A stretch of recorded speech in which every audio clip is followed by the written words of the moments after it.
નમસ્કાર વહાલા વિદ્યાર્થી મિત્રો, સ્વાગત છે આપ સર્વ વિદ્યાર્થી મિત્રોનું તમારી પોતાની યુટ્યુબ ચેનલમાં।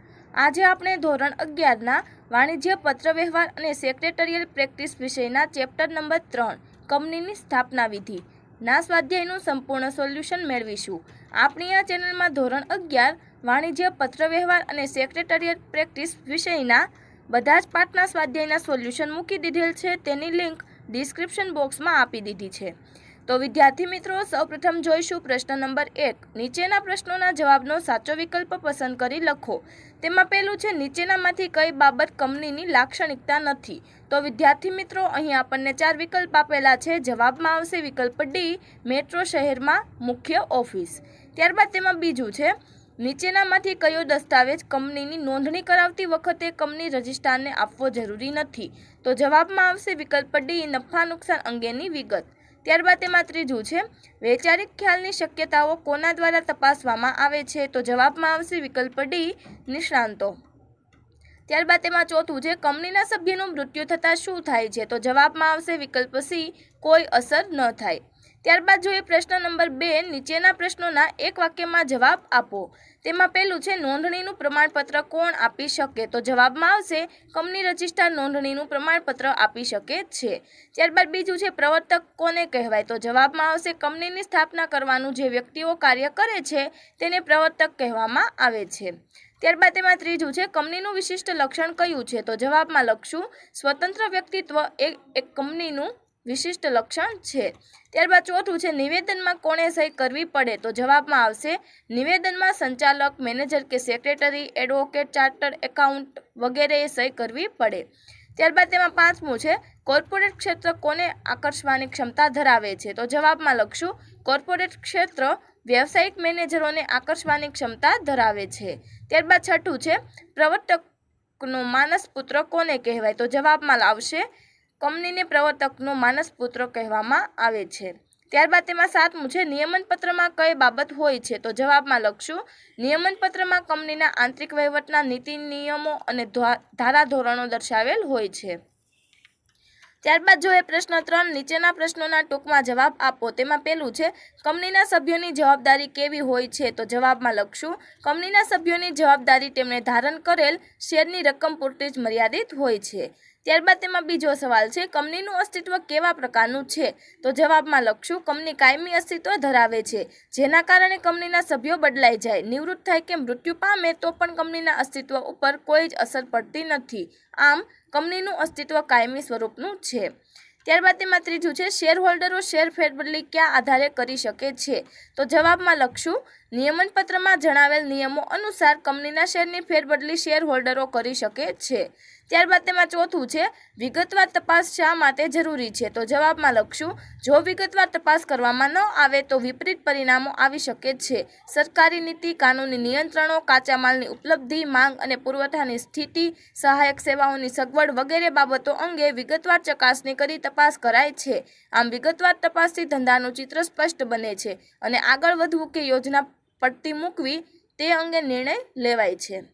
ત્યારબાદ તેમાં પાંચમો સવાલ છે, આવેદનપત્ર કયા પ્રકારનો દસ્તાવેજ છે? તો જવાબમાં લખશું આવેદનપત્ર કંપનીનો પાયાનો મૂળભૂત દસ્તાવેજ છે। આ દસ્તાવેજના આધારે કંપનીનું ધ્યેય અને કાર્યક્ષેત્ર નક્કી થાય છે।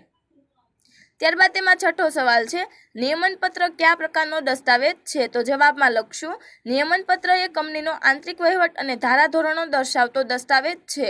આવેદનપત્રમાં કંપનીનું જે ધ્યેય નક્કી થયું છે તેને સાકાર કરવા કંપનીના નીતિ નિયમો નિયમનપત્રમાં નક્કી કરવામાં આવે છે। ત્યારબાદ જોઈએ પ્રશ્ન 4। નીચે પ્રશ્નોના મુદ્દાસર જવાબ આપો।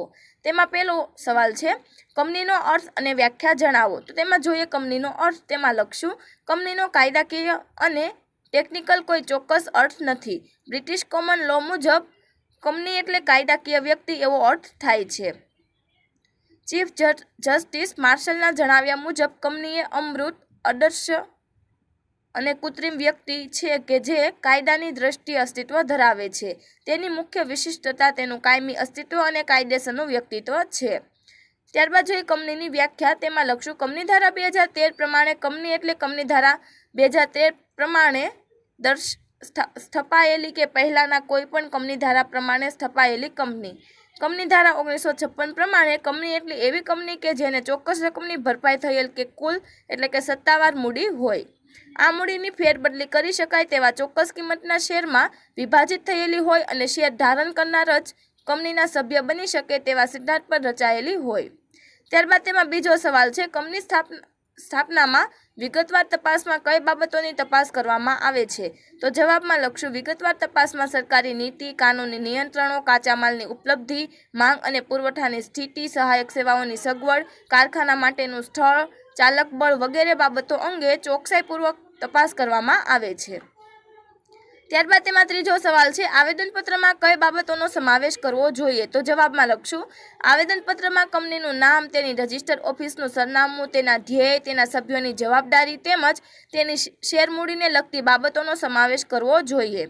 ત્યારબાદ તેમાં ચોથો સવાલ છે, સંચાલકોની યાદી રજૂ કરતી વખતે કઈ બાબતો બતાવવાની હોય છે? તો જવાબમાં લખશું સંચાલકોની યાદી રજૂ કરતી વખતે જે વ્યક્તિઓએ કંપનીના સંચાલકો થવાની સંમતિ આપી હોય તેમના નામ, સરનામા, ધંધો, ઉંમર, રાષ્ટ્રીયતા વગેરે બાબતો બતાવવાની હોય છે. ત્યારબાદ તેમાં પાંચમો સવાલ છે, સંચાલકોના સોગંદનામામાં કઈ બાબતો દર્શાવવામાં આવે છે? તો જવાબમાં લખશું સંચાલકોના સોગંદનામામાં નીચેની બાબતો દર્શાવવામાં આવે છે. તે કોઈ પણ ગુના માટે ગુનેગાર ઠરેલ નથી. તે કોઈ પણ છેતરપિંડી કે ગેરરીતિ માટે ગુનેગાર ઠરેલ નથી. રજિસ્ટ્રાર સમક્ષ જે માહિતી આપવામાં આવી છે તે સાચી અને સંપૂર્ણ છે. ત્યારબાદ તેમાં છઠ્ઠો સવાલ છે, નોંધણીનું પ્રમાણપત્ર મેળવવા કરવામાં આવેલ નિવેદનમાં કોની સહી જોઈએ? તો જવાબમાં લખશું કંપનીની સ્થાપના માટે કાયદાની સૂચિત એવી તમામ જોગવાઈઓનું પાલન કરવામાં આવ્યું છે. તેમાં દર્શાવતું નિવેદન કંપની રજિસ્ટ્રાર સમક્ષ નોંધાવવું પડે છે. આ છાપેલા નિવેદન પત્રમાં advocate, chartered account, cost account અથવા કંપની સેક્રેટરીમાંથી જે આ કંપનીની સ્થાપના વિધિમાં સંકળાયેલ હોય તેમણે સહી કરવી પડે છે. આ ઉપરાંત કંપનીના નિયમનપત્રમાં જે સંચાલક, મેનેજર કે સેક્રેટરી તરીકે જેનું નામ હોય તેમણે પણ સહી કરવી પડે છે. ત્યારબાદ જોઈએ પ્રશ્ન નંબર 5, નીચેના પ્રશ્નોના વિસ્તારપૂર્વક જવાબ આપો. તેમાં પહેલું છે, કંપનીના લક્ષણો જણાવો. તો જવાબ જોઈએ, કંપનીના લક્ષણોને આકૃતિ સ્વરૂપે ટૂંકમાં નીચે મુજબ દર્શાવી શકાય. જેમાં સૌપ્રથમ પહેલું છે સ્વતંત્ર વ્યક્તિ, ત્યારબાદ છે કંપનીના સભ્યોની મર્યાદિત જવાબદારી, ત્યારબાદ છે કાયમી અસ્તિત્વ, ચોથું છે અલગ મિલકત, પાંચમું છે શેરોનું હસ્તાંતરણ, છઠ્ઠું છે કાયદાકીય પગલાં અને દાવા અંગે, સાતમું છે વ્યવસાયિક સંચાલન અને આઠમું છે નાણાકીય વ્યવસ્થા. જેમાં જોઈએ ઉપયુક્ત તમામ લક્ષણોને નીચે મુજબ સમજાવી શકાય. તેમાં પહેલું જોઈએ સ્વતંત્ર વ્યક્તિત્વ. તેમાં લખશું કંપનીનું એક વિશિષ્ટ લક્ષણ એ છે કે કંપની અલગ, કૃત્રિમ અને કાનૂની વ્યક્તિત્વ ધરાવે છે. આમ કંપનીનું કાયદાકીય સ્વતંત્ર વ્યક્તિત્વ છે. ત્યારબાદ તેમાં બીજું છે કંપનીના સભ્યોની મર્યાદિત જવાબદારી. તો તેમાં લખશું કંપનીના સાચા માલિકો કંપનીના સભ્યો એટલે કે શેર હોલ્ડર છે, પરંતુ કાયદા મુજબ સભ્યોની જવાબદારી તેમણે ધારણ કરેલ શેરની રકમ પૂરતી જ મર્યાદિત હોય છે. આમ કંપનીના સભ્યોની જવાબદારી મર્યાદિત હોય છે. ત્યારબાદ ત્રીજું છે કાયમી અસ્તિત્વ. તો તેમાં લખશું કંપની એ કૃત્રિમ કાયદાકીય વ્યક્તિત્વ છે. સભ્યો બદલાઈ જાય, નિવૃત્ત થાય કે મૃત્યુ પામે તો પણ કંપનીના અસ્તિત્વ ઉપર કોઈ અસર પડતી નથી. આમ કંપની કાયમી અસ્તિત્વ ધરાવે છે. ત્યારબાદ ચોથું છે અલગ મિલકત. તો તેમાં લખશું કંપની એક અલગ વ્યક્તિ હોવાના કારણે તે પોતાના નામે મિલકત ખરીદી શકે છે તેમજ વેચી પણ શકે છે. કાયદા મુજબ કોઈ પણ શેર હોલ્ડરોનો કંપનીની મિલકત ઉપર કોઈ અધિકાર હોતો નથી. ત્યારબાદ તેમાં પાંચમું છે શેરોનું હસ્તાંતરણ. તો તેમાં લખશું નિયમનપત્રમાં જણાવેલ નિયમો અનુસાર કંપનીના શેરની ફેરબદલી એટલે કે હસ્તાંતરણ શેર હોલ્ડરો કરી શકે છે. છઠ્ઠું છે કાયદાકીય પગલાં અને દાવા અંગે. તો તેમાં લખશું કંપની કાયદાની નજરમાં એક કાયદાકીય વ્યક્તિ હોવાના કારણે તે કોઈની પણ સામે કાયદાકીય પગલાં લઈ શકે છે. મતલબ કે કંપની દાવો કરી શકે છે. તેવી જ રીતે કોઈ પણ ત્રાહિત વ્યક્તિ કરાર ભંગ કે અન્ય કારણસર કંપની સામે દાવો કરી શકે છે. સાતમું છે વ્યવસાયિક સંચાલન. તો તેમાં લખશું કોર્પોરેટ ક્ષેત્ર વ્યવસાયિક મેનેજરોને આકર્ષવાની ક્ષમતા ધરાવે છે. વ્યવસાયિક મેનેજરો કાર્યદક્ષ અને ગતિશીલ હોય છે, જે કંપનીને પ્રગતિના શિખરે લઈ જઈ શકે છે. ત્યારબાદ આઠમું છે નાણાકીય વ્યવસ્થા. તો તેમાં લખશું કંપની શેર કે ડિબેન્ચર દ્વારા એકઠી કરેલી મૂડીથી ધંધાની શરૂઆત કરી શકે છે. આ ઉપરાંત જરૂર પડે તો નાણાકીય સંસ્થાઓ પાસેથી ઉછીના નાણાં લોન સ્વરૂપે પણ લઈ શકે છે. ત્યારબાદ તેમાં બીજો સવાલ છે સ્થાપના પહેલાના તબક્કામાં કઈ બાબતોનો સમાવેશ કરવામાં આવે છે? તો જવાબમાં લખશું કંપનીના રચના અને સ્થાપના વિધિને નીચે જણાવેલ 2 તબક્કાઓમાં વહેંચી શકાય, જેમાં પ્રાથમિક તબક્કો અને સ્થાપના પહેલાનો તબક્કો. નોંધણીનું પ્રમાણપત્ર મેળવવાનો તબક્કો. ધંધો શરૂ કરવાનું પ્રમાણપત્ર મેળવવાનો તબક્કો. ઉપર જણાવેલ 2 તબક્કાઓમાંથી સ્થાપના પહેલાના તબક્કા વિશે વિગતવાર સમજૂતી મેળવીએ. તેમાં જોઈએ પ્રાથમિક અને તબક્કો, સ્થાપના પહેલાનો તબક્કો. આ તબક્કામાં કંપનીની સ્થાપનાનો વિચાર આવે ત્યારથી માંડીને કંપનીને અસ્તિત્વમાં લાવવા માટેની બધી જ પૂર્વ તૈયારીનો સમાવેશ થાય છે. પ્રાથમિક તબક્કામાં સમાવિષ્ટ બાબતોને આકૃતિ સ્વરૂપે નીચે મુજબ દર્શાવી શકાય.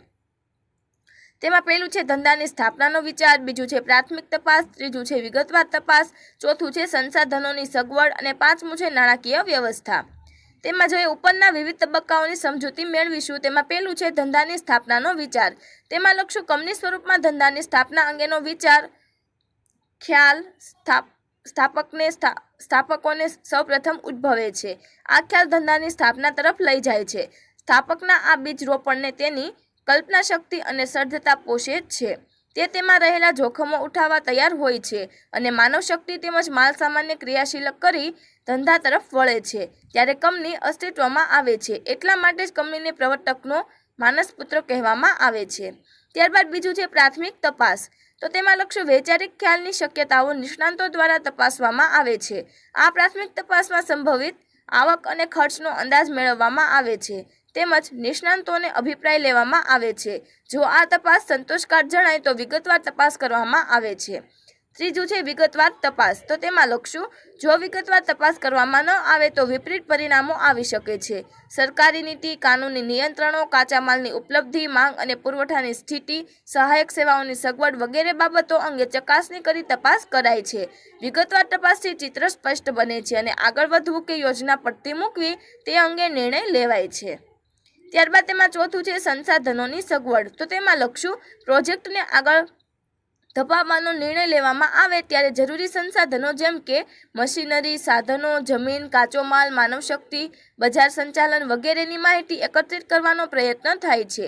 તેમજ સંસાધનોની વ્યવસ્થા કરવા પત્ર વ્યવહાર, કરાર અને અન્ય જરૂરી વિધિઓ કરવામાં આવે છે. ત્યારબાદ તેમાં પાંચમું છે નાણાકીય વ્યવસ્થા. તો તેમાં લખશું સાધનો મેળવવા, મિલકતો વસાવવા તેમજ સ્થાપના અંગેના જરૂરી ખર્ચાઓ ચૂકવવા નાણાંની જરૂર પડે છે. આ માટે સ્થાપકો, શરાફો, બેંકો તેમજ નાણાકીય સંસ્થાઓ પાસેથી આર્થિક મદદ મેળવે છે તેમજ શેર દ્વારા મૂડી પ્રાપ્ત કરવા માટે વિજ્ઞાપન પત્ર બહાર પાડે છે. ત્યારબાદ તેમાં ત્રીજો સવાલ છે નોંધણીના તબક્કામાં શું કરવું પડે. તો જવાબમાં લખશું કંપનીની રચના અને સ્થાપના વિધિને નીચે જણાવેલ 2 તબક્કાઓમાં વહેંચી શકાય. પ્રાથમિક તબક્કો અને નોંધણી પહેલાનો તબક્કો. નોંધણીનું પ્રમાણપત્ર મેળવવાનો તબક્કો. ધંધો શરૂ કરવાનું પ્રમાણપત્ર મેળવવાનો તબક્કો. ઉપર જણાવેલ 3 તબક્કાઓમાંથી નોંધણીનું પ્રમાણપત્ર મેળવવાના તબક્કા વિશે વિગતવાર સમજૂતી મેળવીએ. તેમાં જોઈએ નોંધણીનું પ્રમાણપત્ર મેળવવાનો તબક્કો. તેમાં લખશું નોંધણી પહેલાનો તબક્કો પૂર્ણ થયા બાદ સ્થાપના કે નોંધણીનો તબક્કો શરૂ થાય છે, જેમાં ખાનગી તેમજ જાહેર કંપનીએ નોંધણીનું પ્રમાણપત્ર મેળવવા અંગે કાર્યવાહી કરવી પડે છે. નોંધણીનું પ્રમાણપત્ર મેળવવા માટે નીચેના દસ્તાવેજો કંપની રજિસ્ટ્રાર સમક્ષ નોંધાવવા પડે છે.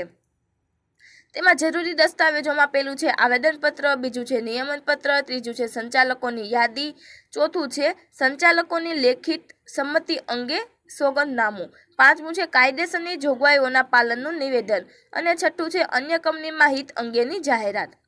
તેમાં જોઈએ ઉપરના વિવિધ દસ્તાવેજોની સમજૂતી મેળવીશું. તેમાં પહેલું છે આવેદનપત્ર.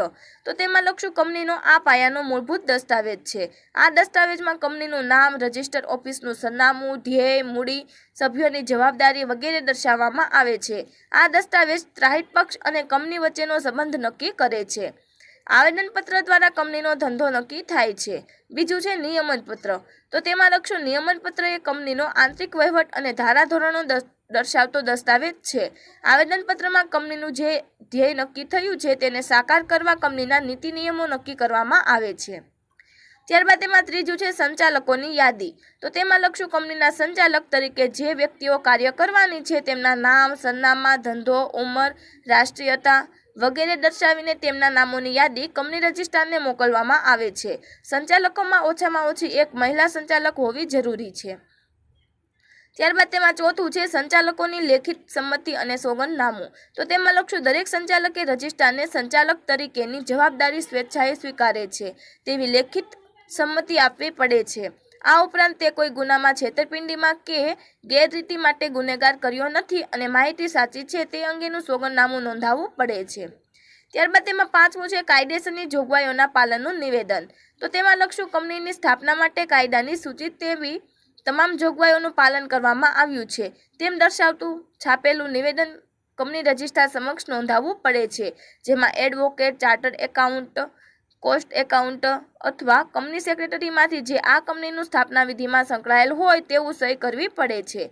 કંપનીના નિયમનપત્રમાં જે સંચાલક, મેનેજર કે સેક્રેટરી તરીકે જેનું નામ હોય તેમણે પણ સહી કરવી પડે છે. ત્યારબાદ છઠ્ઠું છે અન્ય કંપનીમાં હિત અંગેની જાહેરાત. તો તેમાં લખશું કંપનીના સંચાલકો, મેનેજર, સેક્રેટરી કે ભરનાર જો બીજી કંપની સાથે સંકળાયેલ હોય અને તેમાં તેમનું હિત હોય તો તે અંગેની માહિતી આપવી પડે છે. ઉપરના તમામ દસ્તાવેજો સાથે જરૂરી ફી રજિસ્ટ્રારને ઓફિસમાં ભરવામાં આવે છે. કંપની રજિસ્ટ્રાર ચકાસણી કર્યા બાદ જો સંતોષકારક લાગે તો તેની નોંધણી કંપનીઓના ચોપડામાં કરે છે. આ વિધિ પૂર્ણ થયા બાદ રજિસ્ટ્રાર નોંધણીનું પ્રમાણપત્ર આપે છે. નોંધણીના પ્રમાણપત્રમાં જે તારીખ દર્શાવવામાં આવી હોય તે તારીખથી કંપનીની શરૂઆત થયેલી ગણાય છે. નોંધણીનું પ્રમાણપત્ર મેળવ્યા બાદ ખાનગી કંપની ધંધો શરૂ કરી શકે છે, પરંતુ જાહેર કંપનીએ ધંધો શરૂ કરવા માટે ધંધો શરૂ કરવાનું પ્રમાણપત્ર પણ મેળવવું પડે છે. તો વિદ્યાર્થી મિત્રો, તમે આ સોલ્યુશન જોયું, સાંભળ્યું અને સમજ્યા તે બદલ આપનો ખૂબ ખૂબ આભાર. તેમજ આ વિડીયોની લિંક તમે તમારા મિત્રો અને દોસ્તોને જરૂરથી શેર કરજો. ફરી મળીશું આપણે પાઠ નંબર 4ના સંપૂર્ણ સોલ્યુશન સાથે.